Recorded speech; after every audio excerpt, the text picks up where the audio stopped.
গীতা এলএলবির আজকের পর্বে আমরা দেখব গীতা কাঠগোড়ায় ভজন মিত্তিরকে জিজ্ঞেস করে আপনি পঙ্কজ বাবুকে কেন ফোন করেছিলেন। ভজন কিছু বলতে না পারলে গীতা বলে আপনার মনে হয় খেয়াল ছিল না ল্যান্ডলাইনে ফোন করার কথা, নম্বরটা লোড করা ছিল আর আপনি ডাইরেক্ট কল করে দিয়েছেন। এরপরে গীতা বলে আপনি জানলেন কি করে যে ওই সময় ওখানে হত্যা করা হবে। ভজন বলে আমার মনে হয়েছিল ওখানে একটা খুন হতে পারে, কারণ আমি দেখলাম অগ্নিজিৎ মুখার্জি রাগান্বিত অবস্থায় হাতে অস্ত্র নিয়ে ওই বাড়ির দিকে যাচ্ছিলেন। গীতা বলে ওই দিন তো ওখানে পদ্মর বিয়ে ছিল। ওই অডিওটা গীতা আবার সবাইকে শোনায়। এদিকে মেহেক কৃপানকে ফোন করে থ্রেট করে, আমি শুনলাম নাকি তোমার বিয়ের পাত্র ঠিক করা হয়েছে আর সেই বিয়েটা কিন্তু আমি হতে দিব না, এই বলে ফোনটা রেখে দেয়। মেহেকের দিদি বলে তাহলে আজকে যে ওর আশীর্বাদ হওয়ার কথা ছিল সেটা কি হবে না? গিনি বলে কেন হবে না, তার জন্য টোটকা আছে, আমার বোন গীতা এলএলবি।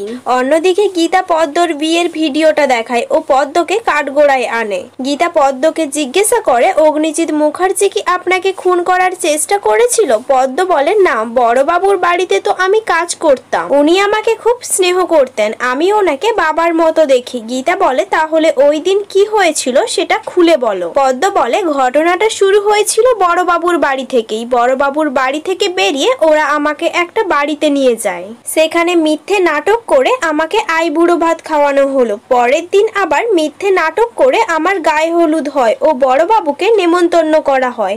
তারপরে আমি ওই বাড়িতে বন্দিদাস হয়েছিলাম।